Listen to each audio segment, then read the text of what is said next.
Estás escuchando el podcast del pastor Pedro Cantú desde la Iglesia Amor y Restauración en Houston, Texas, con el tema Los 10 Mandamientos, la mejor ruta de vida. Le invito a que se quede de pie un momentito, vamos a leer una escritura. No disponemos de mucho tiempo, pero vamos a aprovechar el tiempo que tenemos para seguir trabajando los temas escatológicos. Estamos en la serie de la escatología. La escatología es tan importante, hermanos. Y vamos a ver un tema importante, las resurrecciones. ¿Cuál es el tema de hoy, hermanos? No dije resurrección, dije resurrecciones. Quiero comenzar con una escritura.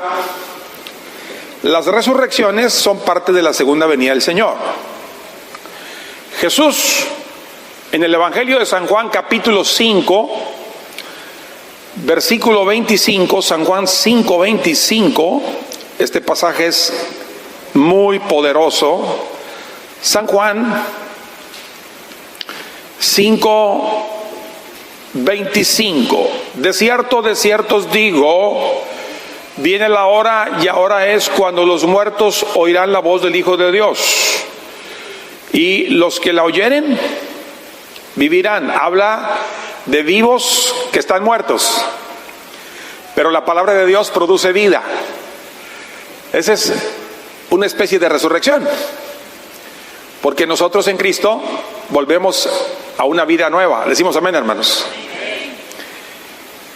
Porque como el Padre tiene vida en sí mismo, así también ha dado al Hijo tener vida en sí mismo. Ahí está un tema importante de la deidad de Cristo, que algunos, como los testigos de Jehová y algunas sectas medio raras, quieren poner a Cristo al nivel del arcángel Miguel, pero Cristo es el Hijo de Dios, Él es Dios. Así también ha dado al Hijo el tener vida en sí mismo, y también le dio autoridad de hacer juicio por cuanto es el Hijo del Hombre. Verso 28, no os maravilléis de esto, porque vendrá hora cuando todos los que están en los sepulcros oirán su voz, cristianos y no cristianos, todos van a volver a vivir. Los que hicieron lo bueno saldrán ¿a qué? A resurrección de vida. Mas los que hicieron lo malo a resurrección de condenación. Por eso el tema de las resurrecciones es un tema que tenemos que tener ahí fresquecito para estar listos para ese tiempo glorioso en el nombre de Jesús. Declare conmigo: amado Dios, mi corazón es buena tierra para tu eterna palabra. A través de ella crezco, me fortalezco, me multiplico para bendecir a otros.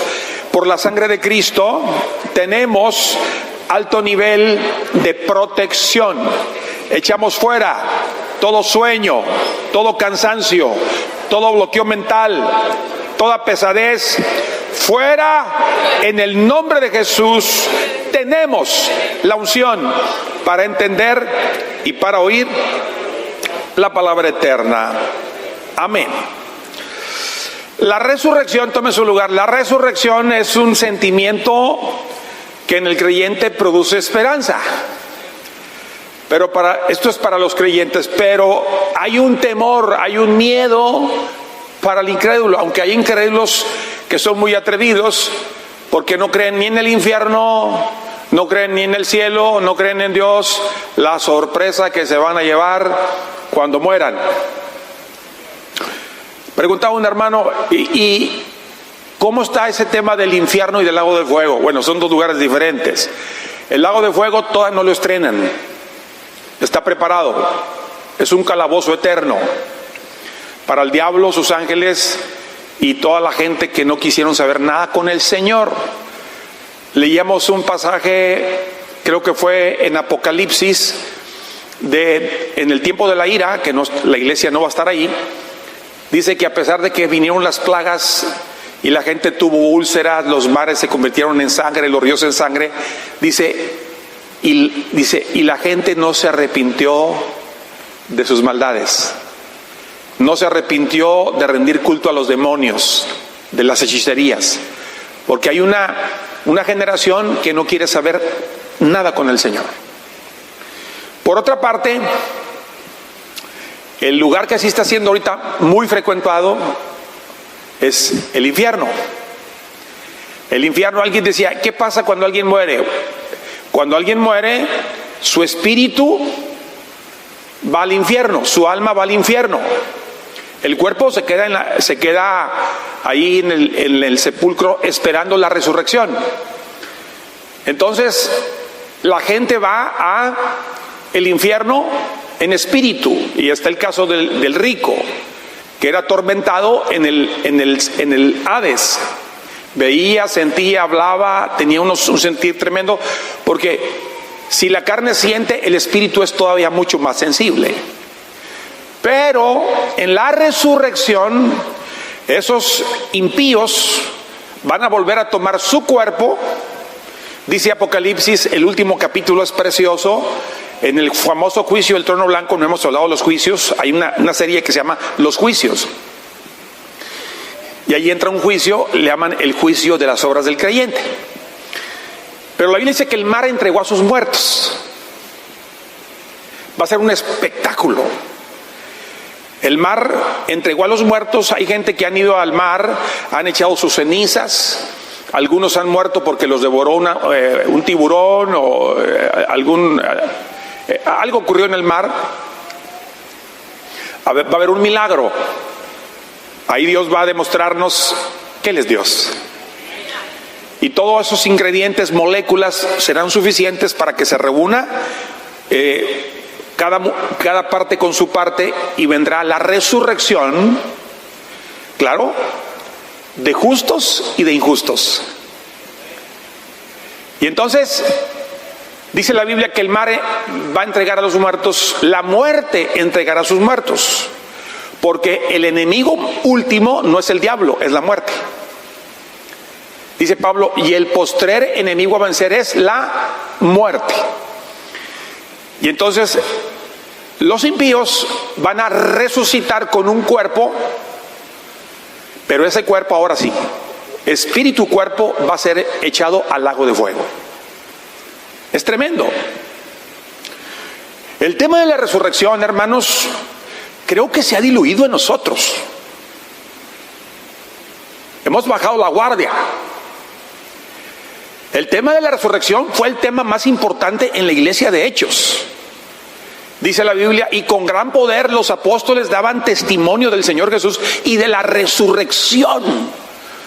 Porque la resurrección va a ser la estocada final contra el diablo, donde él ya va a perder todo poder, como hablábamos el miércoles pasado, el pasaje de Isaías y de Ezequiel.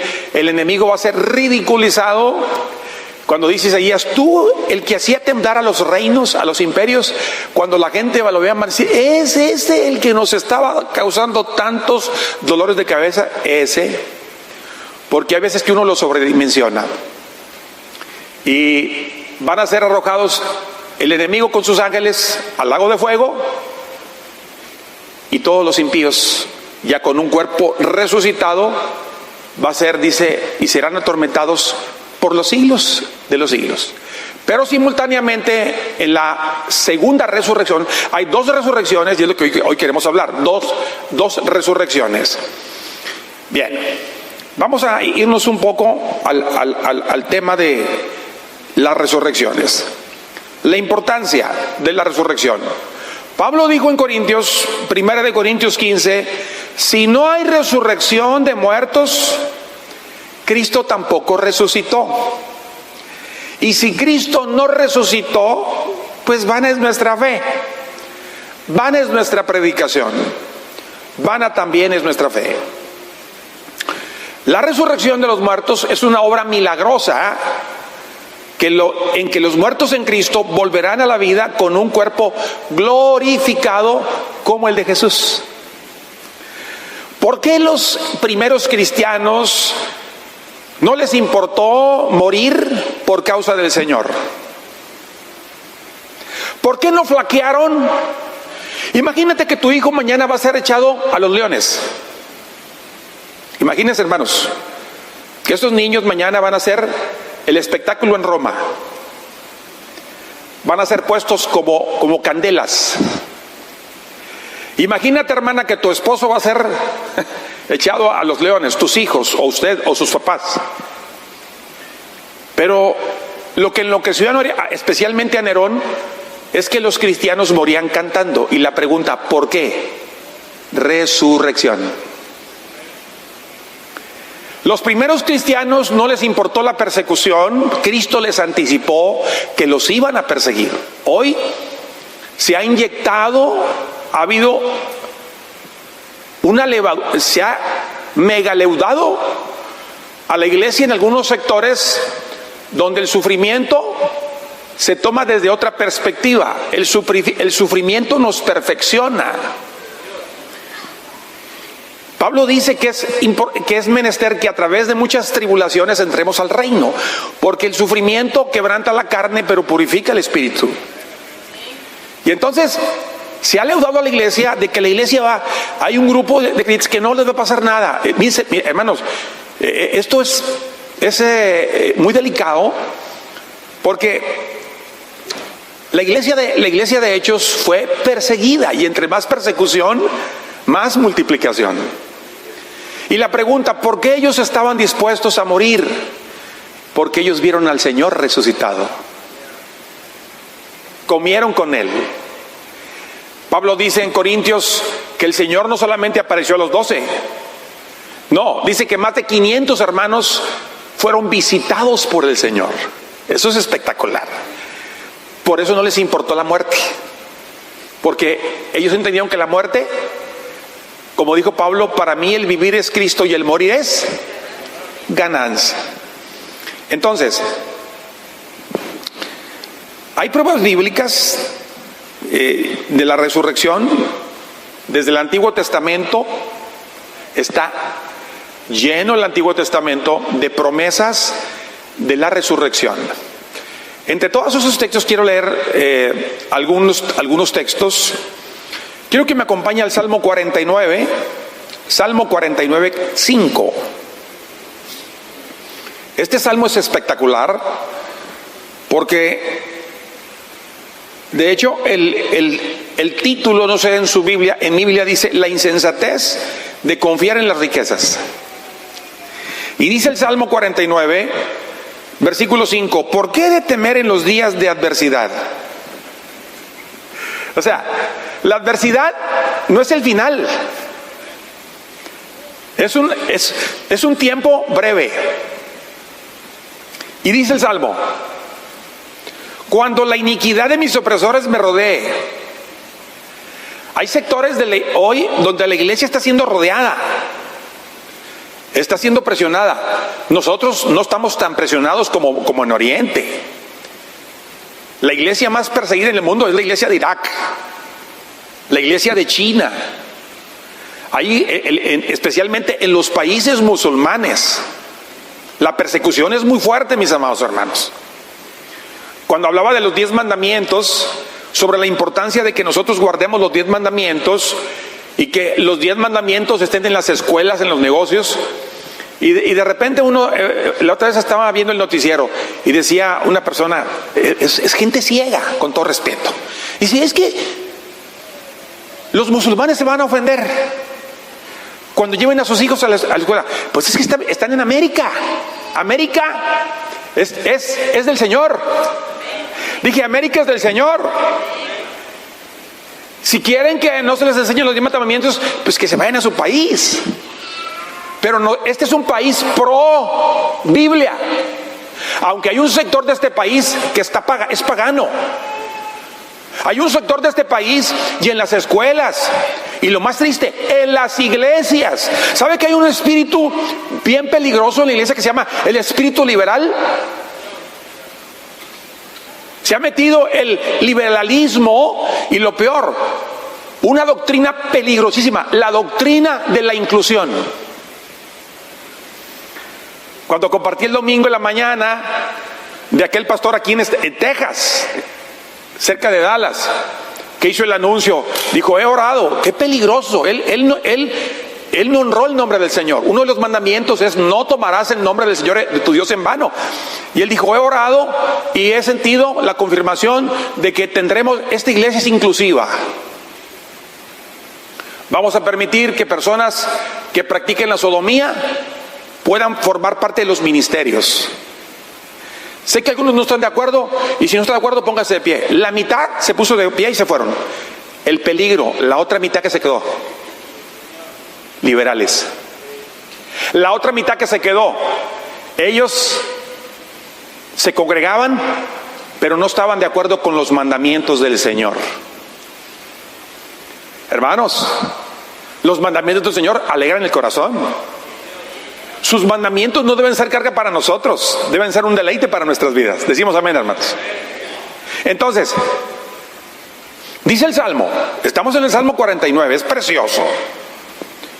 Los que confían en sus bienes, verso 6, los que confían en sus bienes y de la muchedumbre de sus riquezas se jactan, ninguno de ellos podrá en manera alguna redimir al hermano.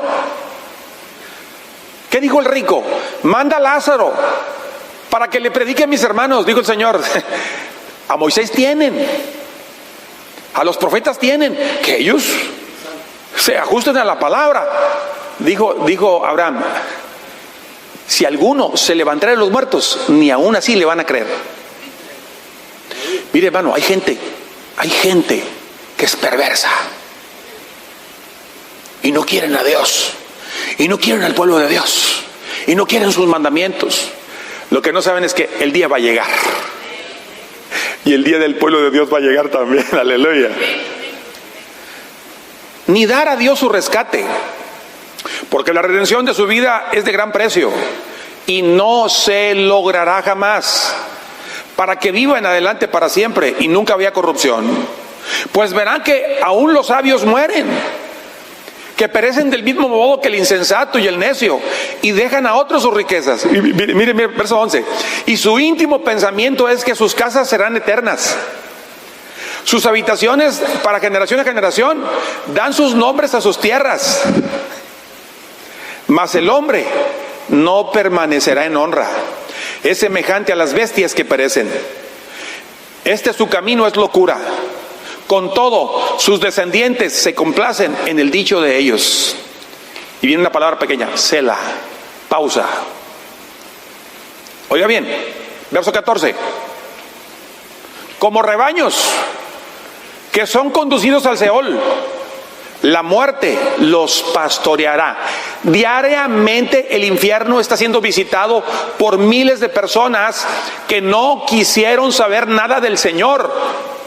Se rieron del Señor, se rieron de su pueblo, escupieron la cara del pueblo de Dios, escupieron la Biblia. Y van, dice otro salmo, en deslizaderos. ¿Alguien de aquí alguna vez, alguien se ha subido a un tobogán? ¿Y cómo se siente? Y por más que se agarre el agua, por más que se agarren, el fuego los espera. Y dice: y los rectos se enseñorearán de ellos por la mañana, se consumirá su buen parecer, y el Seol será su morada. Verso 15, ese es el lenguaje del creyente. Pero Dios, declare conmigo: pero Dios redimirá mi vida del poder del Seol. ¿Por qué? Te tomará consigo. Entonces, estos pasajes que he leído no son todos, hay muchos pasajes. Salmo 73, 24, Job 19, 25 al 27. Los profetas como Isaías 26, 19, Daniel 12, 2, Ezequiel 37. Por tema de tiempo no puedo leer todos los pasajes. Hablaron la resurrección. Nuevo Testamento, ya leí el pasaje de Jesús. Vendrá la hora cuando todos oirán la voz del Hijo de Dios. Porque Jesús enseñó el tema de la resurrección. El apóstol Pablo era uno de sus principales temas, resurrección. Pero hoy se le ha dado más importancia a la segunda venida. No le resto importancia a la segunda venida. No, perdón, corrijo. Se le ha dado más importancia al arrebatamiento, al rapto. Y que no va a pasar nada. Y que la iglesia no pasa por la tribulación. Y no hay ningún pasaje que diga que la iglesia no pasa por la tribulación. Mateo, Lucas, Marcos hablan de que la tribulación, hermano, ¿qué es tribulación? Prueba. Tribulación no es juicio. Tribulación, ira. Nosotros no pasaremos por la ira, pero la tribulación, y de hecho la tribulación es cartográfica, especialmente en Israel. Pero el problema es que hay un sector donde se está diluyendo un tema más importante, resurrección. La resurrección Dios es el tutor de la resurrección. Él es el autor de la resurrección. Es obra de Dios, el Padre, es obra del Hijo, es obra del Espíritu Santo. ¿Quién fue el que levantó a Cristo de los muertos? El Espíritu Santo. Y dice Pablo, si el Espíritu que levantó a Cristo de los muertos mora en vosotros, también vivificará vuestros cuerpos mortales. Bendito el Espíritu Santo. Por eso nos conviene ser morada del Espíritu Santo. Bien, vamos a ver la imagen. Las edades. A ver, pónganme ahí la imagen. Hay 3 términos.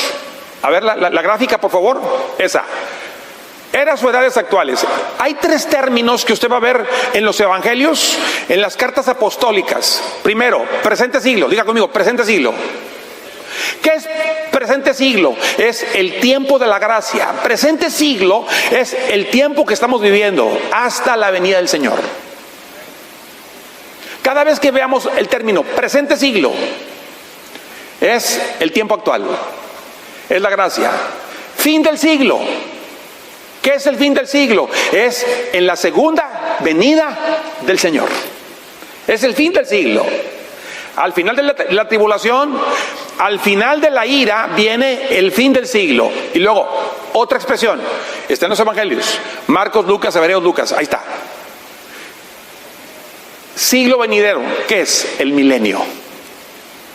1000 años. Donde...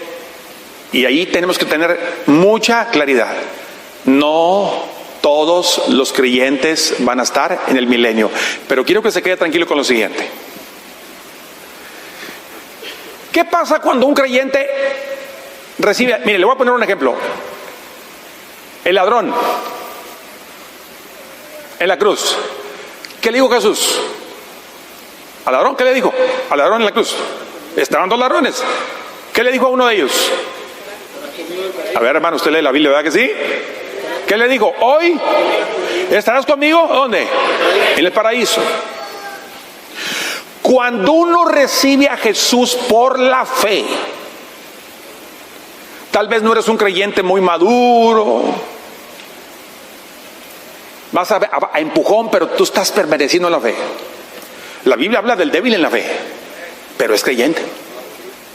Pero todo le afecta, es muy sensible, hipersensible a un saludo, cualquier cosa, es débil en la fe, pero es creyente. Pero tiene el Espíritu Santo. ¿Qué tiene? Ok. Dice Pablo que cuando uno nace de nuevo, el Señor nos da ¿qué? Las arras del Espíritu. Las arras del Espíritu garantizan la vida eterna. ¿Qué garantizan, hermanos? La vida eterna. Entonces, esa persona muere en Cristo, vida eterna. Pero esa persona no está garantizada para estar en el milenio, pero sí la vida eterna. El milenio es un tiempo donde Jesús le va a enseñar a la humanidad lo que es un gobierno teocrático. ¿Qué es el milenio, hermanos? Un gobierno, diga conmigo, el milenio es la manifestación del gobierno teocrático. No es mi tema el milenio, luego lo voy a compartir en detalle.